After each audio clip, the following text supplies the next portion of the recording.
शांति। ओम शांति। ओम शांति। परम कल्याणकारी परम पिता परमात्मा शिव की अति प्रिय संतान भाइयों और बहनों, सभी को प्रणाम। हमारा भारत देश कथाओं के लिए बहुत फेमस है। उससे लगभग 80 किलोमीटर दूर गोमती नदी के बाएं किनारे पे ये अरण्य है। लेकिन आध्यात्मिक अर्थ में नैमिष अर्थात 2.5 सेकंड में आपको आत्म अनुभूति हो जाए वो स्थान, और वो स्थान है मानव का मन। अनुभूति तो मन में ही होती है, दुख की, सुख की, खुशी की, तो आत्म अनुभूति भी तो मन में ही होगी। तो मन में 2.5 सेकंड में आत्मा की अनुभूति हो जाए, ये वो स्थान। किसी बंधन में बनते हैं तो कितना सेकंड लगता है? व्यक्ति को कोई लत लगती है तो कितनी देर लगती है? इसी तरह से उससे मुक्ति भी इतनी ही जल्दी हो सकती है। मन एवं बंधन मोक्ष कारण, मन ही बंधन का और मन ही मुक्ति का कारण है। मन जीते जगत जीत, जिसने मन को जीता उसने जगत को जीता।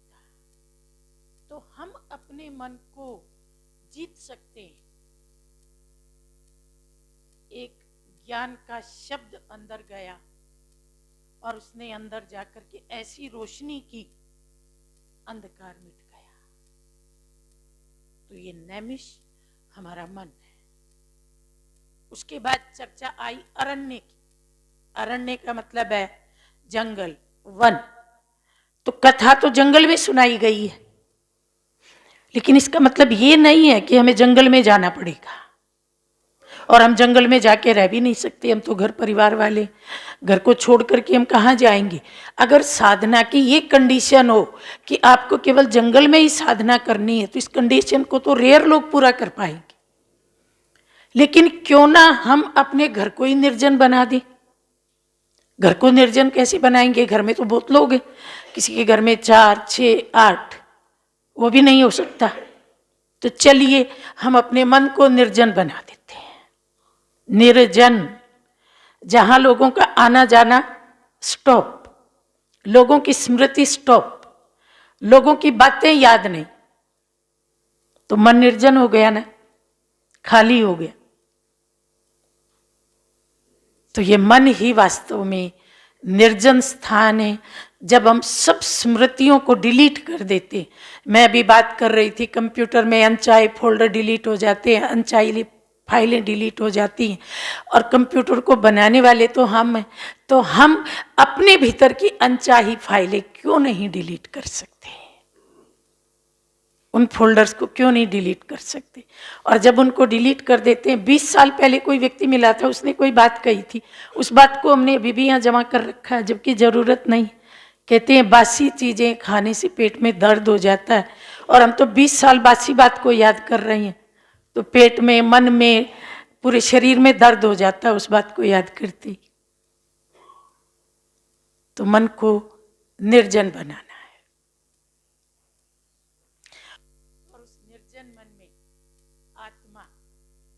की कुटिया में बैठ करके जब उस एक परमात्मा की याद में लीन होती है, तो आनंद के फवारे बहते हैं, अतीन्द्रिय सुख की लहरें उठती हैं, और आत्मा एक ऐसी तृप्ति की अनुभूति करती है, उसके बाद उसे इस जगत की कोई चीज़ आकर्षित नहीं करती है। जैसे किसी व्यक्ति को हीरा मिल जाए और उसके बाद उसे कोई कंकर दिखाए, तो उसको लगता है कि मुझे हीरा मिल गया, कंकरों से खेलने की क्या ज़रूरत। तो वो हीरे तुल्य अनुभूति उसको हो जाती है। उसके बाद चर्चा आई है तीर्थ की। तीर्थ का भी अर्थ क्या है? अब तक तो हम यही समझते आए, किसी जलाशय में जा कर के स्नान कर लो तो तीर्थ हो गया, या जो तीर्थ स्थान बने हैं, भारत तो है ही तीर्थों का महागढ़, कितने तीर्थ। लेकिन मान लीजिए हम उन तीर्थों पे किसी कारण से ना जा सके तो क्या हमारे तीर्थ ही नहीं होंगे? ऐसा नहीं है।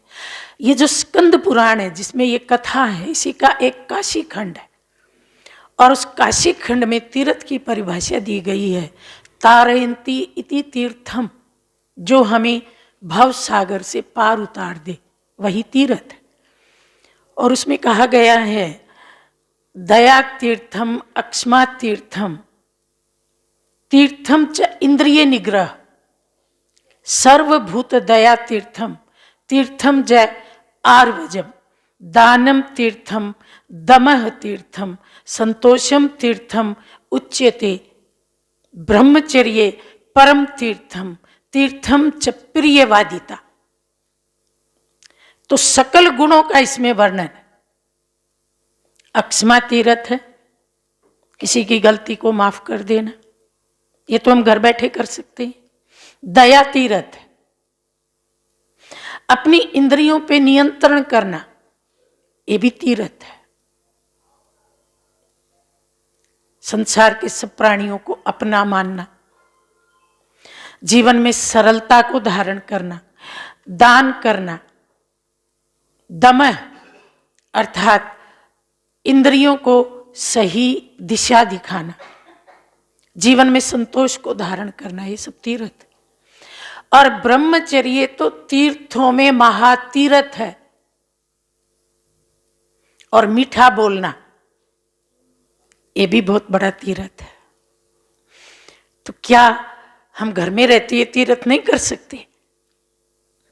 कर सकते हैं। कौन कौन कर सकता है? हाथ खड़े करो। तो ये आप बहुत अच्छा है, ये तीर्थ आप रोज कर सकते हैं, आपको कहीं दूर जाने की आवश्यकता नहीं है। और उसके बाद चर्चा आई है व्रत की। आज तक तो हम व्रत यही मानते आए कि भाई भोजन का परित्याग कर दो, व्रत हो गया। लेकिन आप गहराई से विचार कीजिए, भारत में 40% आबादी गरीबी रेखा से नीचे, उन्हें व्रत करना ही पड़ता है। बीमार व्यक्ति भी व्रत कर लेता है, जिसे भोजन अच्छा ना लगे वो भी व्रत कर लेता है, रूठा हुआ व्यक्ति भी खाना नहीं खाता है। ऐसे अगर आप व्रत करने वालों की गिनती करोगे तो करोड़ों में पहुंच जाएगी। भोजन के व्रत का उद्देश्य वास्तव में ये था कि जब भूख लगेगी तो भगवान याद आएगा। लेकिन आजकल वो कॉन्सेप्ट भी पीछे छूट गई है। तो असली व्रत है किसी एक लक्ष्य के ऊपर दृढ़ रहना, किसी एक लक्ष्य के ऊपर दृढ़ संकल्प करना। जैसे मान लीजिए हमने संकल्प कर लिया कि हम रोज 4 बजे उठेंगे, ये हमारा व्रत है। हमने व्रत कर लिया कि हम शाकाहारी भोजन ही खाएंगे। हमने व्रत कर लिया हम भगवान की याद में उनको भोग लगा के खाएंगे और उनकी याद में ही बनाएंगे। हमने व्रत कर लिया हम किसी की चुगली पर चिंतन नहीं करेंगे। हमने व्रत कर लिया हम अपने समय श्वास संकल्प को व्यर्थ नहीं गंवाएंगे, किसी को चुभने वाला बोल नहीं बोलेंगे। बहुत सारे व्रत हम कर सकते हैं। और असली व्रत यही है, क्योंकि व्रत का मतलब है जिससे हमारी वृत्ति परिवर्तित हो जाए। वृत्ति का अर्थ है अंदर की भाव, अंदर की भावना। तो ये व्रत हम सबको करना है। और फिर है कथा। कथा किसको कहते हैं? कथा मतलब जीवन कहानी। जैसे श्री राम कथा, श्री कृष्ण कथा, या भक्त पूर्ण की कथा, या सत्य हरिश्चंद्र की कथा, भक्त ध्रुव की कथा, भक्त प्रहलाद की कथा, बहुत सारी कथाएं प्रचलित है। तो कथा का मेन जो कंटेंट होता है वो क्या होता है कि भाई कथा का जो हीरो है वो कब जन्मा, कहाँ जन्मा, उसके माता पिता कौन थे, उसने कहाँ एजुकेशन ली, कब वो राजगद्दी पर बैठा, उसने कितने युद्ध किए, कितनी विजय हुई, कौन कौन सी साधना की, उसका परिवार कैसा था, इसी का नाम तो कथा है। लेकिन हम जो अब कथा सुनेंगे ना, उसकी विचित्रता देखिए। इसमें कहीं भी श्री सत्यनारायण के जन्म की चर्चा नहीं है, उसकी स्कूलिंग की चर्चा नहीं है, उसके माता पिता के नाम की चर्चा नहीं है, उसकी विजयों की, उसके राज्याभिषेक की, उसके फैमिली की कोई चर्चा नहीं है। भगवान की भी कहीं चर्चा नहीं है। तो चर्चा किस बात की है? ये कथा व्रत की किसने सुनी और किसने कही, उसकी चर्चा है। जैसे किसी पेड़ का बीज विलुप्त हो जाए और हम केवल डाली और पत्तों को सींचते रहें, तो कथा का भी जो बीज ज्ञान है वो विलुप्त है। और हम कथा कहने वाले और कथा करने वाले उनकी गाथा सुन रही हैं और 2500 साल से सुन रही हैं। इसलिए सत्यनारायण की कथा भारत में इतनी अधिक की जाती है, फिर भी हम में से कोई सत्यनारायण नहीं बना, कोई सच्चा नहीं बना।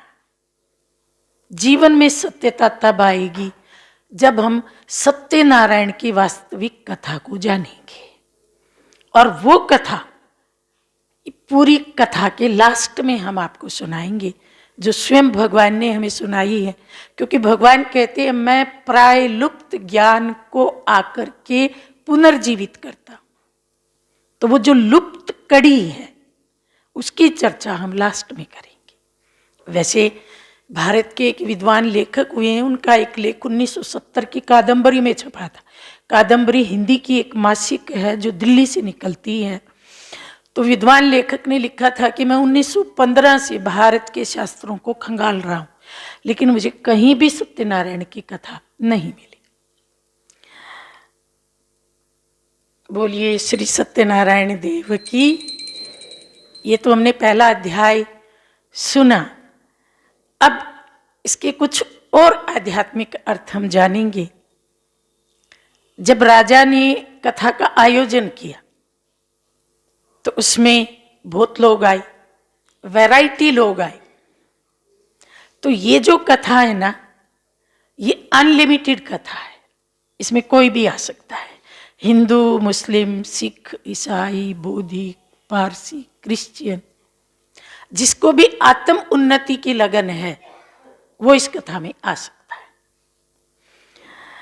कथा में एक और शब्द आया है, उसकी भी हम गहराई में जाएंगे। राजा ने बनिए को कहा कि तुम्हें कोई वारिस नहीं।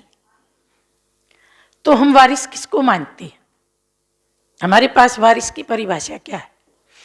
हम कहते हैं कि देखो, हमारे जाने के बाद जो हमारा 4 दीवारी का घर है उसको जो संभाले वो हमारा वारिस, हमारी संपत्ति को जो संभाले वो हमारा वारिस, और बहुत करके हम अपनी संतान को ही अपना वारिस मानते। लेकिन हमारे जीवन के 2 पहलू हैं। एक ये है जो पीछे छूटेगा, और एक पहलू ये है हम जहां आगे जाएंगे वहां हमारा नया जीवन शुरू होगा। तो हम पीछे छूटने वाले का तो प्रबंध करते हैं। छूटे हुए मकान, दुकान, जमीन, धन को कौन संभालेगा? लेकिन जब मैं आगे जाऊंगा तो मुझे कौन संभालेगा? क्या हम उसका प्रबंध करते हैं? मैं जब आगे जाऊंगा तो मुझे मां कौन मिलेगी, पिता कौन मिलेगा, शिक्षक कैसा मिलेगा, घर कैसा मिलेगा? क्या हम उसकी योजना बनाते? हमारी 99% ऊर्जा उस पर खर्च हो रही है जो पीछे छूट जाएगा। लेकिन आगे क्या मिलेगा, उसके ऊपर कितनी ऊर्जा लगती है? शायद 1% भी नहीं। तो क्या ये घाटे का सौदा नहीं है? हमने जो पीछे छोड़ा, मालूम नहीं पीछे संभालने वाले क्या करेंगे, गुलछर्रे उड़ाएंगे। और मान लो हम पीछे किसी को ना भी छोड़े तो पीछे छूटी प्रॉपर्टी तो वैसे भी किसी ना किसी के काम आ जाएगी। लेकिन मेरे आगे का प्रबंध अगर मैं ना करूं तो कोई दूसरा मेरे लिए कुछ भी नहीं कर सकता। तो मेरा असली वारिस मेरा पुण्य कर्म है, मेरा श्रेष्ठ कर्म है, मेरा दुआओं भरा कर्म है जो मेरे साथ साथ चलता है, मेरे लिए प्रबंध करता है कि आओ मैंने तुम्हारे लिए महल तैयार किया है, आओ मैंने तुम्हारे लिए सुलक्षणे माता पिता तैयार किए, आओ तुम्हारे लिए मैंने एजुकेशन का प्रबंध किया है। तो वो पुण्य कर्म मेरे वारिस। कई लोग कहते हैं बहन जी पुत्रों से तो नाम चलता है, पुत्र तो बहुत अनिवार्य है। धृतराष्ट्र के कितने पुत्र थे, नाम कितनी दूर चला, 1 मीटर 2 मीटर 3 मीटर, कितनी दूर तक चला।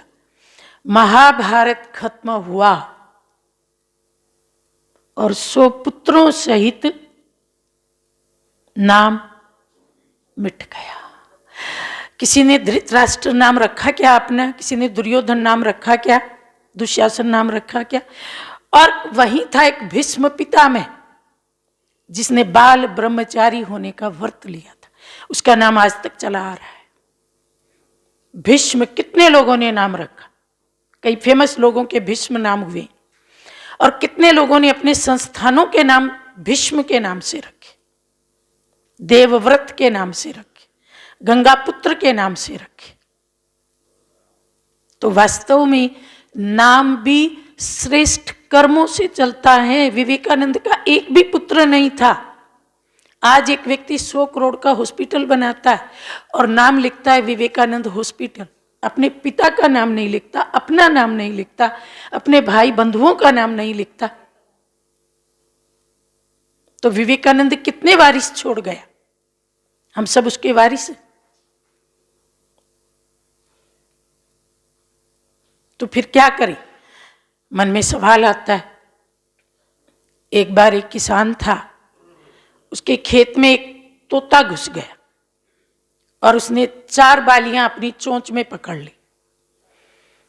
तो किसान आया, बोला अरे पैरेट, तेरा छोटा सा पेट है, तू 4 बालियां खाएगा क्या। तो तोते ने कहा नहीं, मैं अकेला नहीं खाऊंगा। 1 बाली कर्ज चुकाने के लिए, 1 बाली कर्ज देने के लिए, 1 बाली परोपकार के लिए और 1 बाली पेट के लिए। तो किसान ने कहा मुझे इसका अर्थ समझा। तो तोते ने कहा देखो, 1 बाली कर्ज उतारने के लिए, मेरे बूढ़े माँ बाप है, उनका कर्ज मेरे सिर पे, तो उन बूढ़ों को मैं 1 बाली खिलाऊंगा। 1 बाली कर्ज देने के लिए, मेरे छोटे छोटे बच्चे हैं, उड़ नहीं सकते हैं, 1 बाली उनको खिलाऊंगा। आज उनको कर्ज दूंगा, निवेश करूंगा, डिपॉजिट करूंगा, तो कल मुझे ब्याज सहित मिलेगा। 3री बाली परोपकार के लिए, मेरे पड़ोसी बूढ़े उड़ नहीं सकते, 1 बाली उनको दूंगा, और 1 बाली पेट के लिए, 1 मैं खाऊंगा। तो ये धन का बंटवारा है। धन को 4 हिस्सों में बांटिए। अगर आप 3 हिस्सों में बांटते हैं तो भी इम्बैलेंस होगा, 2 में बांटेंगे इम्बैलेंस होगा, 4 में बांटेंगे तो बैलेंस होगा। कथा में आगे बनिए का जवाब है। जब राजा ने कहा तुम कथा कराओ, उसने कहा मुझे कोई आवश्यकता नहीं है, मेरे पास धन दौलत महल माड़ियां सब कुछ। ये हमारा ही उत्तर है, हम ऐसे ही उत्तर देते हैं। हम कहते हैं देखो जी भगवान की दया से आज के दिन हमारा सब कुछ भरपूर है, सब कुछ है हमारे पास, धन दौलत परिवार सब कुछ। आज के दिन हमारे पास जो भी कुछ है ना, सच पूछो तो वो बासी है। बासी क्यों है भाई? एक अमीर घर की कहानी है। घर में बहू आई, बहू बड़ी भक्ति वाली थी, लेकिन ये जो अमीर घर था इसमें पैसा तो बहुत था, लेकिन भक्ति नहीं थी। न मंदिर, न तीर्थ, न दान, न पुण्य, न परमात्मा का नाम। तो एक दिन सास बहू दोनों बाहर धूप में आंगन में बैठी थी। इतने में एक महात्मा जी घर के आगे से गुजरे। महात्मा जी ने कहा भिक्षाम देही, तो सास ने कहा, बहू इसको जाके बोल अगले घर से ले ले, हमारे यहाँ कुछ नहीं है। तो बहू ने जाके ऐसे ही बोल दिया। तो सन्यासी ने पलट के पूछा, तुम क्या खाते हो? बोला, हम तो बासी खाते। बोला, जब बासी खत्म हो जाएगा तब क्या खाओगे? बोला, फिर आपकी तरह ही भिक्षा मांगेंगे। अब सास ने ये बात सुन ली और उसको बड़ा गुस्सा आया। इतना बड़ा महल जैसा घर और इतना धन दौलत, और ये कहती है बासी खाते। तो शाम को जब घर में पूरा फैमिली इकट्ठा हुआ तो सबके सामने उसने बहू की शिकायत लगा दी। ससुर बड़ा समझदार था। उसने कहा, बेटा तू सच सच बता, तूने बासी क्यों बोला? हमारे यहाँ तो 4 सब्जियां बनती हैं रोज। तो बोली, पिताजी हमारी गली में 20 घर, 20 में से जो 19 घर है वो हैंड टू माउथ, मतलब मजदूरी करते हैं, आज ही कमाया आज ही खाया। पर देखो आप कितने अमीर हो, आपके पास इतनी जमीन जायदाद है, उनका किराया इतना आता है, महीने का लगभग 10 लाख किराया आ जाता है।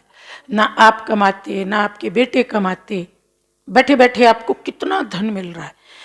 अगर भगवान ये धन देता तो भगवान तो सबका पिता है ना, सबको बराबर देता। इन 19 लोगों को नहीं दिया, आपको क्यों दिया? क्या भगवान पार्शियलिटी करता है? करता है? नहीं करता ना। तो एक के पास इतना धन और बाकी गरीब, ये भगवान का दिया धन है या मेरे कर्मों का धन है? कर्मों का धन है। पिछले जन्म में हमने ऐसे अच्छे कर्म किए कि इस जन्म में हम इस अमीर घर में पैदा हो गए। घर का भी तो चुनाव होता है ना। जैसे जवाहरलाल नेहरू जिस दिन जन्मे, उसी ग्रह नक्षत्र में, उसी राशि, उसी वेला में एक और बच्चा भी इलाहाबाद में जन्मा था। लेकिन वो बच्चा एक झुग्गी में जन्मा, उसकी माँ के पास स्वच्छ जल भी नहीं था पिलाने के लिए, वो तो पत्थर कूटने वाली थी। और उस बच्चे को पत्थरों पे कपड़ा बिछा करके सुला दिया गया।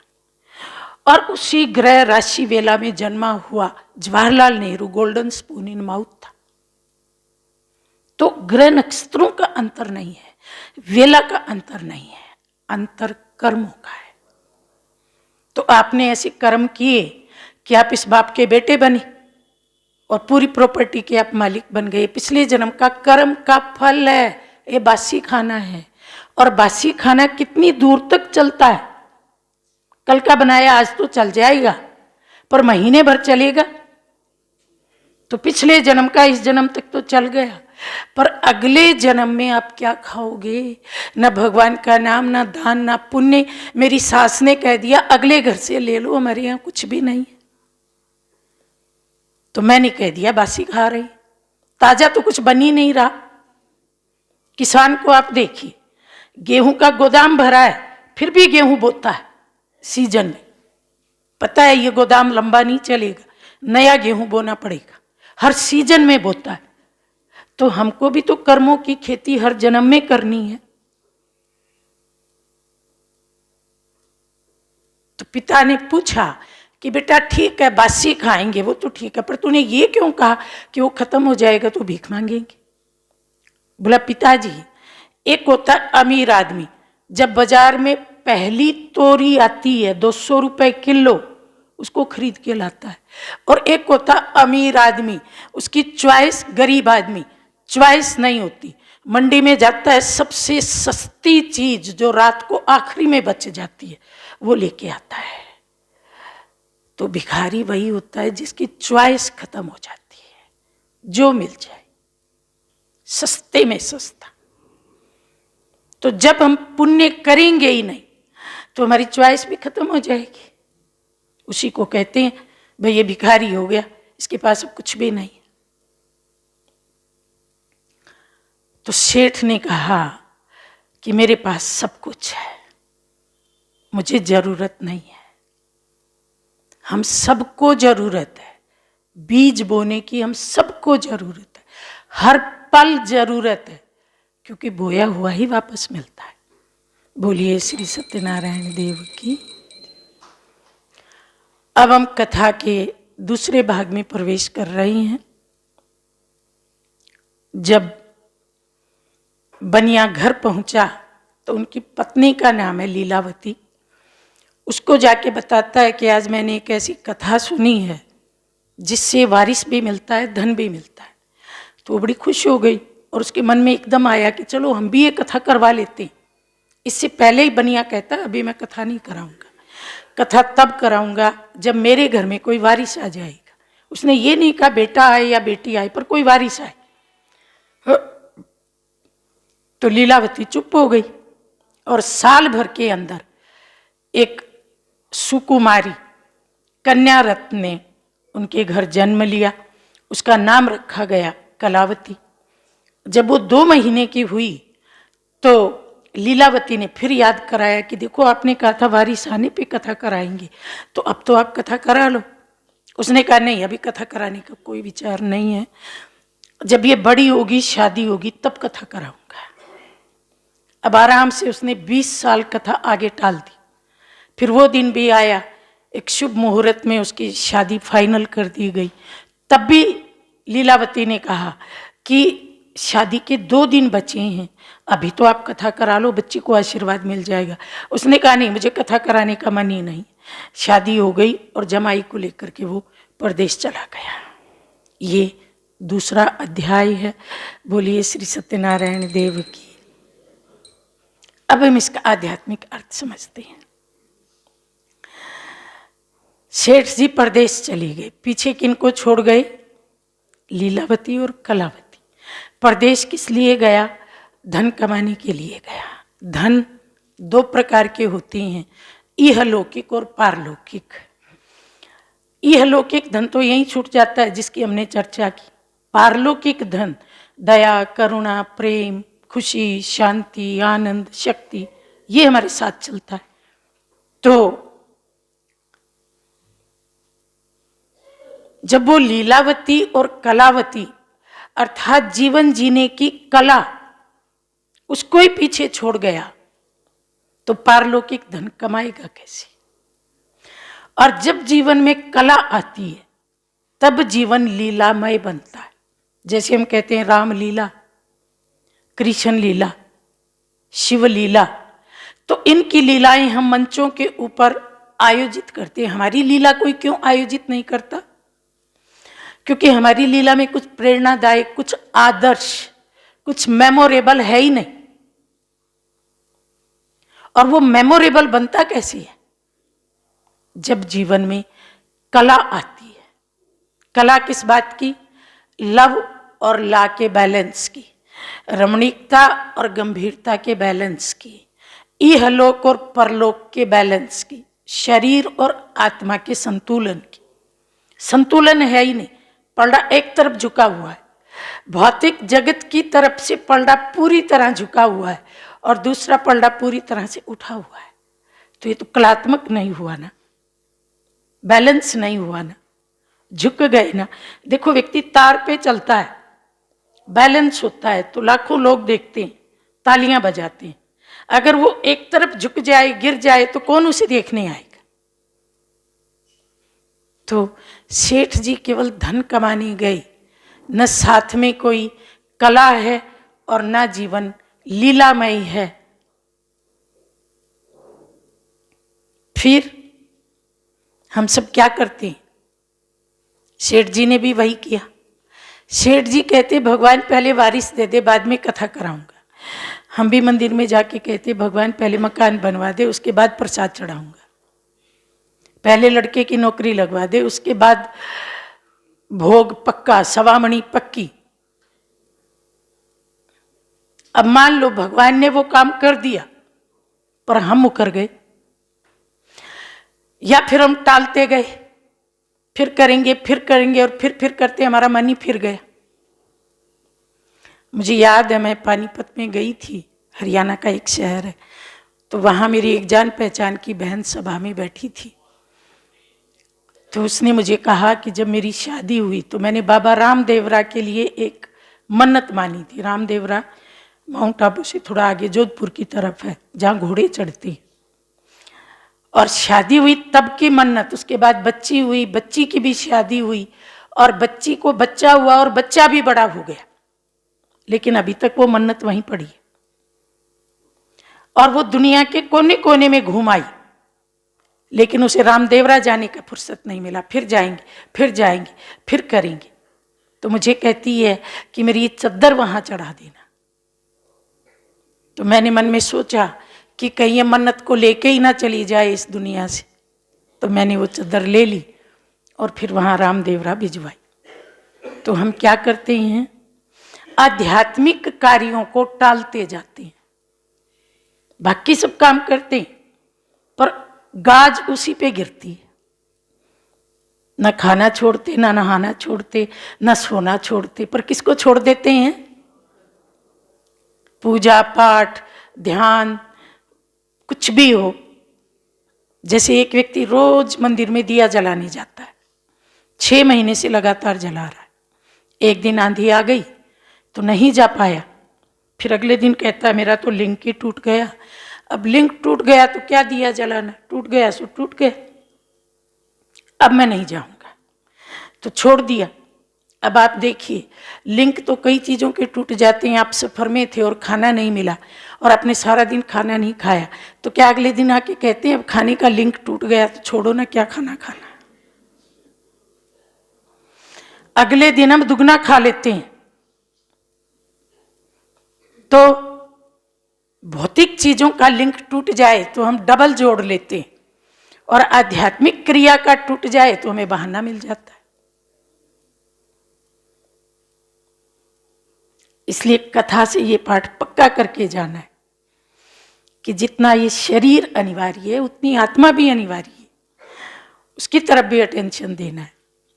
और फिर पीछे रह गई 2 अबलाएं, न धन है। हम भी ऐसा करते हैं, पढ़ लिख गए, बेंगलोर चले गए, दुबई चले गए, अमेरिका चले गए, फ्रांस चले गए, और घर में पीछे बूढ़े माँ बाप रह गए। उनका फोन आता है तो भी हम नहीं उठाते, फुर्सत नहीं। दोस्तों के लिए फुर्सत है, पिकनिक पार्टी के लिए फुर्सत है, सिनेमा टीवी सोशल मीडिया के लिए फुर्सत है, बाजार घूमने के लिए फुर्सत है, पर बूढ़े माँ बाप का फ़ोन उठाने की फुर्सत नहीं है। फिर फ़ोन करेंगे, मम्मी अभी रहने दो, वो बेचारी रख देती, अभी फुर्सत नहीं है मम्मी। घर का हर व्यक्ति महत्वपूर्ण है। अगर घर ही नहीं होगा तो क्या करेंगे? प्यार ही नहीं होगा तो जीवन में क्या करेंगे? देखो, जितने भी लोग सुसाइड करते हैं आजकल, छोटे छोटे बच्चे स्कूलों में सुसाइड करने लगे। बच्चे के सुसाइडल नोट में क्या लिखा होता है? टीचर ने मुझे प्यार नहीं दिया। प्यार के अभाव में लोग दुनिया छोड़ रहे हैं। रोटी का भूखा कोई दुनिया नहीं छोड़ता, तो रोटी से भी पहले प्यार जरूरी है। और अगर बड़ों की दुआएं नहीं, बड़ों का प्यार नहीं, आशीर्वाद नहीं, तो जीवन में फिर रहेगा क्या? पैसे का क्या करोगे? कितना पैसा चाहिए? व्यक्ति के पास कितना भी धन हो, खाएगा तो 2 ही चपाती ना। कितने भी कमरे हो, सोएगा तो एक ही खटिया पे ना। कितने भी जूते खरीद ले, पहनेगा तो एक बार में एक ही ना।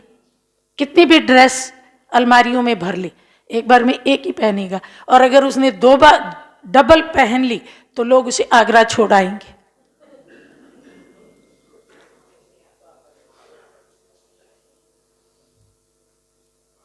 तो मनुष्य की आवश्यकताएं बहुत कम है। अगर हम आवश्यकताओं को पूरा करें तो कोई टेंशन नहीं है। आप अपनी इच्छाओं को कम कर दीजिए, आपकी समस्याएं भी कम हो जाएंगी। There is everything for man's need, but there is nothing for man's grid.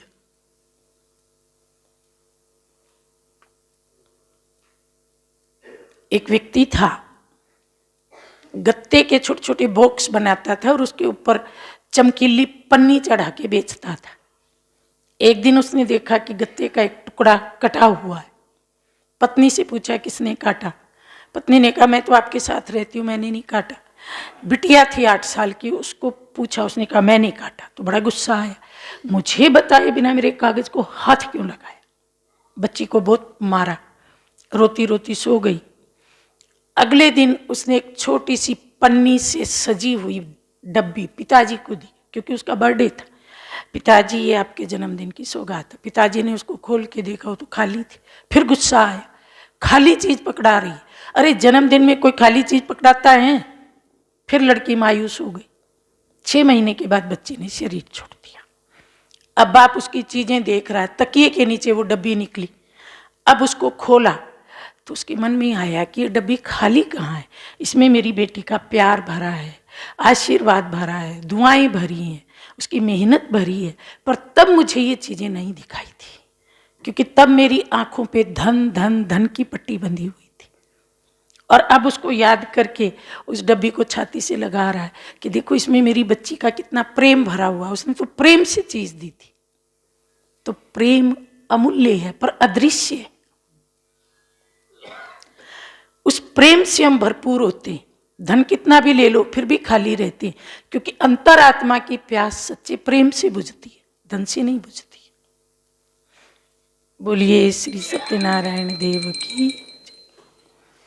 अब हम कथा के तीसरे भाग में प्रवेश कर रहे हैं। जब वो दोनों प्रदेश चले गए तो पीछे लीलावती और कलावती रह गई, और घर का सामान बेच के कुछ दिन उन्होंने काम चलाया, लेकिन भूखे मरने की नौबत आ गई। और दूसरी तरफ वो दोनों राजा चंद्रचूड़ की नगरी में पहुंच गए। एक जगह सारा धन रखा, डेरा लगा लिया। तो एक चोर था जो राजा के यहाँ से चोरी करके दौड़ करके उनके पास आया, और उसके पीछे पुलिस वाले लगे हुए थे। तो उसने सोचा कि मुझे पकड़ेंगे, तो धन वहीं फेंक करके और कहीं जाके छिप गए। तो सिपाही आए, उन्होंने देखा धन यहाँ पड़ा है तो चोर भी यहीं होंगे। दोनों को पकड़ लिया, दरबार में ले गए। राजा ने सारा धन छीन लिया और जेल में डाल दिया। इधर कन्या कलावती भूख से बेहाल भिक्षा मांगने इधर उधर गई, तो एक घर में उसने कथा होती देखी। घर में गई, कथा सुनी, वहीं बैठ गई, प्रसाद लेके वापस लौटी। रात को देरी हो गई थी।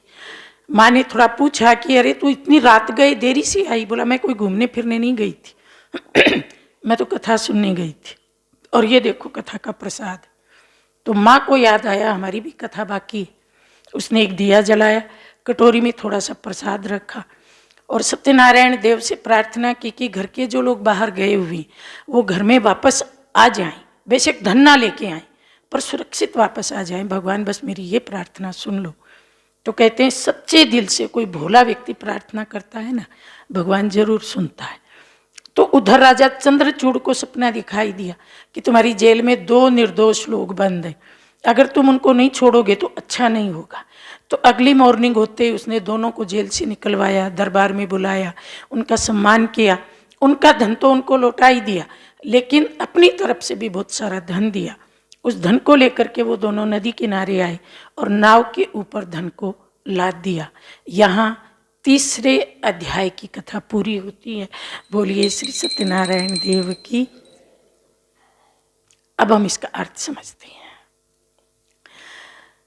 जीवन में हम धन कमाते हैं, और धन कमाना जरूरी भी है, लेकिन जवानी में हम केवल भौतिक धन कमाते हैं और आध्यात्मिक धन को हम बुढ़ापे के लिए छोड़ देते हैं। सोचते हैं रिटायरमेंट के बाद बच्चे बड़े हो जाएंगे, बिजनेस संभाल लेंगे, उसके बाद हम ये सब काम करेंगे। फिर वो दिन भी आ गया, रिटायर हो गए, वृद्धावस्था आ गई। अब हम कहते हैं कि जो जवानी में काम छूट गया था उसको अब हम पूरा करेंगे, लेकिन तब शरीर साथ नहीं देता, संबंधी साथ नहीं देते। कई बुजुर्ग लोग हमको आके कहते हैं कि बहन जी घर में सब कुछ है लेकिन अंदर खालीपन है। अंदर खालीपन क्यों है? क्या निकल गया अंदर से जो जगह खाली हो गई? जीवन की यात्रा में चलते चलते अंदर के जो सद्गुण थे, अंदर की जो शक्तियां थी वो निकल गई। जब हम छोटे बच्चे थे तो मुट्ठी बंद करके गुण और शक्तियां लेके आए थे, लेकिन चलते चलते मुट्ठी खुल गई। बड़े हुए शांति निकल गई, क्रोध आ गया, प्रेम निकल गया, नफरत आ गई, ईमानदारी निकल गई, बेईमानी आ गई, संतोष निकल गया, लालच आ गया। और अब हम क्या चाहते हैं कि जो चीज निकल गई उसको हम फिर से भरें, और फिर से भरने के लिए हम मंदिर जाना चाहते हैं, आश्रम जाना चाहते हैं, सत्संग जाना चाहते हैं, लेकिन कान सुनते नहीं, आंखें देखती नहीं, टांगें चलती नहीं। इसलिए हमें केवल एक ही कमाई में संतोष करना पड़ता है। दूसरी कमाई से हाथ खाली रह जाता है, और वो एक कमाई भी यहाँ छूट जाती है, फिर हम कहते हैं खाली आ जाना। हम चाहें तो भरतू हाथ जा सकते हैं, लेकिन हमने मार्ग वो चुन लिया जिसमें दोनों हाथ खाली हो गए।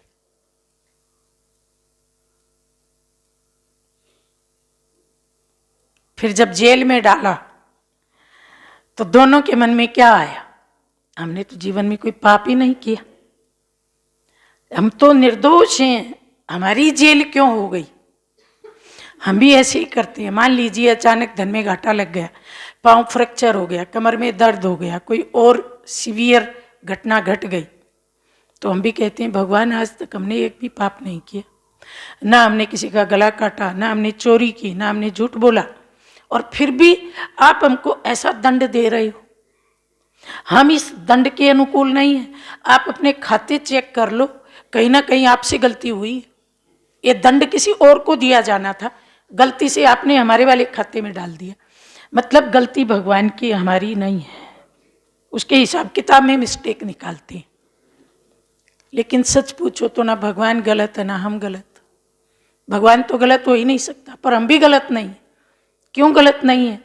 क्योंकि हम ये सोचते हैं कि जो कर्म रूप में कर्म किया जाता है केवल वही पाप बनता है।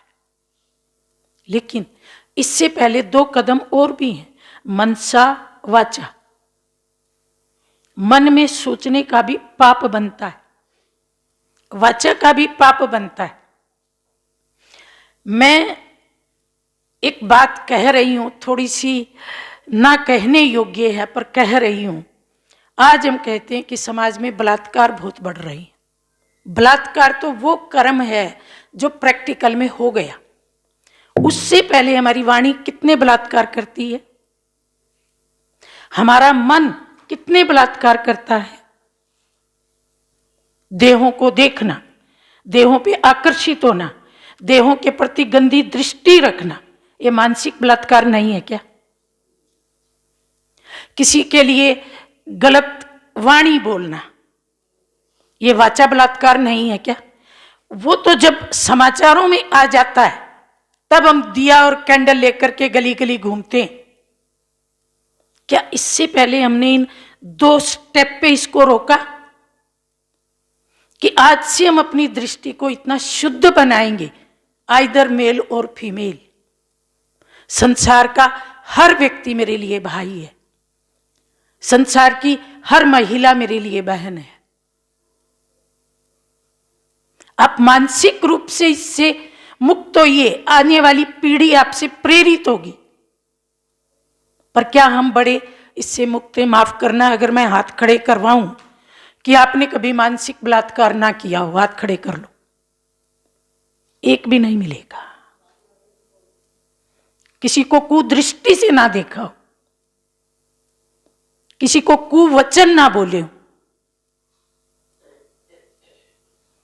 हम तो गालियां भी देते हैं तो पहले मां का नाम लेते हैं, और मां के नाम से इतनी भद्दी गाली देते हैं धर्मराज भी कांप जाए। बहन के नाम से वो बलात्कार नहीं है क्या? तो पाप केवल कर्म में आने पे नहीं होता, मनसा और वाचा भी पाप कर्म होता है, और वो भी भगवान के खाते में लिखा जाता है, लेकिन हम उसको काउंट नहीं करते। इसलिए हम कहते हैं हमने किसी का गला नहीं काटा। और ये काम विकार सबसे बड़ी हिंसा है, कटारी है।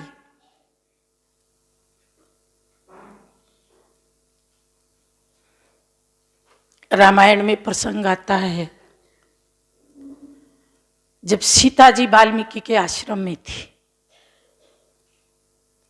तो उन्होंने सुना कि श्री राम राजसूय यज्ञ करने वाले, और पता लगा कि राजसूय यज्ञ के लिए तो पत्नी चाहिए और श्री राम दूसरा विवाह करेंगे। तो उसके मन में 1 सेकंड के लिए आया कि जब मैं पतिव्रत हूं तो क्या श्री राम पत्नीव्रत नहीं हो सकते? उन्होंने तो प्रण किया था, उन्होंने अपना प्रण क्यों तोड़ दिया? फिर यज्ञ हो गया और फिर समाचार आया कि उन्होंने तो सोने की सीता बना करके यज्ञ में रखी, लेकिन पुनर्विवाह नहीं किया। तब सीता जी वाल्मीकि जी के पास गई, जाके कहती है देखो मैंने उस व्यक्ति के बारे में क्या सोच लिया जिसने जीवन में मेरा कभी बुरा किया नहीं, बुरा होने नहीं दिया, ये तो मुझे पाप लग गया, मुझे इसका प्रायश्चित बताइए। और उसके बाद वो कोई बहुत गहन तप करती है ताकि वो उस पाप से मुक्त हो सके। और हम अपने जीवन को देखें, सुबह से शाम तक 25,000 हमारे संकल्प होते हैं, उनमें से कितने संकल्प हमारे ऐसे होते हैं जो हम किसी को बता नहीं सकते। दिन भर में कितना व्यर्थ बोलते हैं तो वो किस खाते में जाता है। थोड़ा थोड़ा एक्यूमुलेट होते होते होते एक दिन बड़ा सा फल सामने आ जाता है। गुल्लक में भी रोज 1 रुपया डालो, 1 रुपया डालो, देखो 20 साल में कितना 1000 हो जाएगा। तो हमारी भी पाप वाली गुल्लक थोड़े थोड़े थोड़े थोड़े पाप से भर जाती है, पर एक दिन गुल्लक फूटती है तो हमको लगता है बाप रे इतना पाप हमने तो किया ही नहीं, एक्यूमुलेट हो गया। इसलिए अपने हर कर्म पे, हर संकल्प पे हमको ध्यान देना है, निष्पाप बनना, ये जीवन की सबसे बड़ी उपलब्धि है। उसके बाद बाकी उपलब्धियां तो अपने आप चरणों में आ जाती हैं। बोलिए श्री सत्यनारायण देव की। अब हम कथा के चौथे भाग में प्रवेश कर रहे हैं। जब नाव पे उन्होंने सामान लाद लिया और चलने लगे, तभी एक ब्राह्मण उनके सामने आया, बड़ा तेजस्वी ब्राह्मण था, और उसको देख करके बनिया डर गया, घबरा गया। क्यों घबराया? क्योंकि ब्राह्मण को दान देना पड़ता और वो देना नहीं चाहता था।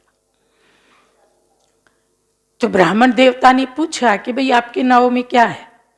उसने कहा मेरी नाव में तो सूखे पत्ते, सूखी लता है। उसने कहा तथास्तु, और वही हो गया। उसके बाद ब्राह्मण देवता तो चले गए और उन्होंने जब नाव को चलाया, लंगर उठाया, तो वो उछलने लगी लहरों पे। सेठ जी के मन में आया इतनी हल्की तो नहीं थी कि लहरों पे उछल रही है। फिर जरा चद्दर हटा के देखी तो अंदर सूखे लता पत्ते पड़े थे। फिर दोनों घबरा गए, बोला हो ना हो, ये तो साक्षात भगवान था, इसकी वाणी सिद्ध हो गई, ढूंढो इसको, अगर इससे माफी नहीं मांगी तो जीवन भर की कमाई लुट जाएगी। तो दोनों ढूंढने लगे, वो मिल भी गया, उसको सारी सच्ची बात बताई और फिर माफी मांगी तो उसने कहा तथास्तु, और वो फिर से सोना चांदी हीरा मोती हो गया और उसको लेकर के वो अपने गांव की तरफ चल पड़े। ये कथा का चौथा भाग है। बोलिए श्री सत्यनारायण देव की। अब हम इसका अर्थ समझते हैं। पहली बात है कि वो ब्राह्मण कौन था। कथा के शुरू में हमने कहा, जिसके लिए एक भजन बना हुआ है, बूढ़ो ब्राह्मण बनकर कंचन महल कियो। बूढ़े ब्राह्मण के रूप में उस बनारस के गरीब ब्राह्मण को दर्शन दिया था और फिर उसका कंचन महल कर दिया था। तो ये बूढ़ा ब्राह्मण कौन है? देखो, भगवान जब धरती पर आते हैं ना, तो साधारण तन में अवतरित होते हैं, जिसके लिए श्रीमद् भगवत गीता में कहा है कि मैं जब संसार में आता हूँ, अवतरित होता हूँ, तो साधारण तन में आता हूँ और मूढ़मती लोग मुझे पहचान नहीं पाते और इसलिए मेरी अवमानना करते हैं, मुझे गाली देते हैं। न जानामि में मूढ़मती। भगवान अगर धरती पे आएंगे आज, जहां हम 850 करोड़ लोग हैं और जहां सोशल मीडिया का जमाना है, तो क्या वो श्री राम की तरह से सजे सजाए आएंगे? क्या श्री कृष्ण की तरह से किरणें बिखेरते आएंगे? क्या वो श्री सत्यनारायण की तरह से आएंगे? और अगर ऐसे आ गए तो हम लोग तो उसके साथ पहले सेल्फी लेंगे, बातें तो उसके बाद में सुनेंगे। इसलिए भगवान जब धरती पर अवतरित होते हैं, साधारण तन में आते हैं, और इसीलिए कहा कि कोटों में को और को में को मुझे पहचानता है। अगर वो तेजस्वी रूप में हो तो भला कौन नहीं पहचानेगा?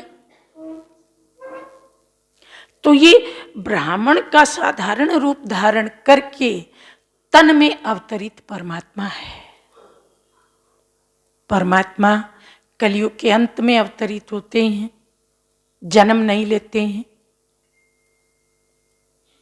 देवताओं का जन्म होता है, मनुष्यों का जन्म होता है। मनुष्यों का जन्म तो हम सब देखते ही हैं, मनुष्यों का जन्म और मृत्यु महादुखदायी। इसलिए साधु संत कहते हैं भगवान हमें जन्म मरण के चक्कर से छुड़ाओ। ये दोनों बड़े दुख। सबको सबसे ज्यादा भय किसका लगता है, आप भी बता दो? मृत्यु का। शेर से नहीं डरते, किसी मनुष्य से नहीं डरते, पर मृत्यु का भय तो बीच बीच में आता रहता, पता नहीं क्या होगा अंत में। और जन्म तो है ही कष्टकारी, 9 महीना उल्टा लटकते हैं। तो मनुष्यों को ये दोनों कष्टकारी प्रक्रिया में से गुजरना पड़ता है। देवताओं का भी जन्म है, लेकिन वो कष्टकारी नहीं है, वो योग बल का जन्म है। योग बल, संकल्प बल, तपस्या का बल, दृष्टि से संतान की उत्पत्ति होती। इसलिए ना माँ को कष्ट है ना बच्चे को कष्ट है। और बच्चा भी इतना तेजस्वी है, जब श्री कृष्ण जी का जन्म होता है तो महल में रोशनी छा जाती है। श्री राम जी का जन्म होता है तो देखो कैसे दिव्यता जैसे बरसने लगती। तो देवताओं का जन्म दिव्य जन्म है, अलौकिक जन्म है। और फिर भगवान, वो तो एक ही है। देवता तो 33 करोड़ है, मानव तो आज 850 करोड़ है। तो उस इकलौते का जन्म सबसे अलग है, अवतरण है। माँ के गर्भ में नहीं जाते, पिता की कमाई नहीं खाते, माँ की पालना नहीं लेते, तो फिर क्या करते हैं? जब जब धर्म की ग्लानि होती है, मैं अवतरित होता हूं, आते तो हैं, तो क्या तरीका अपनाते? मैं प्रकृति को अधीन करके पर काया प्रवेश करता हूं। पर काया प्रवेश, दूसरे की काया है बनी बनाई, और उसकी भ्रुकुटी में आके बैठ जाता हूं। जैसे किसी बने बनाए मकान में हम किराए में जाके बैठ जाए, किराया दे दें, बनाने की मेहनत ना करनी पड़े। तो भगवान भी बने बनाए मकान में यहाँ आके बैठ जाते हैं, मुख से ज्ञान देते हैं और फिर चले जाते हैं, क्योंकि प्रकृति उनके अधीन है। हम तो प्रकृति के अधीन है। अगर घुटने में दर्द हो गया तो हाय हाय होगी, भूख लगी तो भी भोजन चाहिए। लेकिन जो प्रकृति को अधीन कर लेता है, वो दुख दर्द भूख प्यास किसी का गुलाम नहीं बनता है। तो वो आते हैं, ज्ञान देते हैं, चले जाते हैं। ये अवतरण है, और ये केवल और केवल एक परम पिता परमात्मा शिव का होता है, बाकी सबके जन्म है। इसलिए उनका जो मंदिर बनता है उसका तरीका भी बड़ा यूनिक है। देवताओं के मंदिर बनते हैं। अभी हमने अयोध्या में प्राण प्रतिष्ठा की, तो कैसी की? द्वार से मूर्ति अंदर आई, लेकिन भगवान शिव का जब मंदिर बनता है तो छत लगने से पहले ऊपर से शिवलिंग नीचे आता है, स्थापित होता है, और उसके बाद छत लगती है। भगवान कहता है मैं दरवाजों में नहीं आता, मैं हदों में नहीं बनता, मैं तो स्वतंत्र हूं, सीधा ऊपर से आया और सीधा ऊपर चला गया। इसलिए उनके जन्मदिन को हम शिवरात्रि कहते। घोर रात्रि में आया, कलयुग की काली रात्रि में अवतरित हुआ और इसको दिन बना करके चला गया। और ये पावर को केवल उस एक में ही। तो देवताओं में और भगवान में क्या अंतर है? देवताओं के मंदिर आपने देखे होंगे, सजे सजाए, मुकुट है, कितना सुंदर सिंहासन है, पांव के नीचे चौकी है, सिल में सितारे। और भगवान शिव का भी मंदिर आपने देखा होगा, उसी मंदिर में छोटा सा, कितना सिंपल है। बिन पग चलई सुनई बिन काना, बिन कर करई कर्म विधि नाना। आंख नहीं, पांव नहीं, हाथ नहीं, पिंडी है। पिंडी अर्थात वो प्रकाश पुंज है। तो प्रकाश की पूजा कैसे हो? दिए की लो की पूजा करें तो भी आग लगने का भय रहता है। तो हमने लो के आकार की एक आकृति बनाई, उसको स्थापित कर दिया, क्योंकि भगवान अशरीरी है, अयोनिज है, विदेही है, शरीर है ही नहीं। शरीर तो माता पिता से मिलता है, और भगवान को माता पिता नहीं, वो तो खुद ही जगत की माता है, तो किसी को माता कैसे बनाएंगे? खुद ही जगत के पिता है। भगवान शिव के पिता का नाम बताइए, माता का नाम बताइए, भाई बहन का नाम बताइए, उनके किसी गुरु का नाम बताइए। नहीं है। श्री राम जी के माता पिता गुरु हैं, श्री कृष्ण जी के माता पिता गुरु हैं, हनुमान जी के माता पिता गुरु हैं, गणेश जी के माता पिता गुरु हैं, लेकिन भगवान शिव के कोई नहीं है, क्योंकि वो खुद ही जगत पिता, जगत गुरु, सब कुछ। जब मैं शिव कह रही हूँ तो शंकर जी को मिला मत देना उनसे। शंकर जी अलग, शिव अलग। शिव मतलब कल्याणकारी, शंकर मतलब तीसरी आंख खुलेगी तो विनाश हो जाएगा। शंकर जी को तो आप दिखाते हो, माथे पे चंद्रमा है, जटा है, गले में नाग है, उनका तो एक रूप है, और वो भी पुरुष रूप। अब भगवान कहते हैं मैं न पुरुष हूं न स्त्री हूं, मैं तो आत्माओं का पिता हूं। आत्मा ना मेल है ना फीमेल है, तो जो आत्माओं का पिता है वो भी ना मेल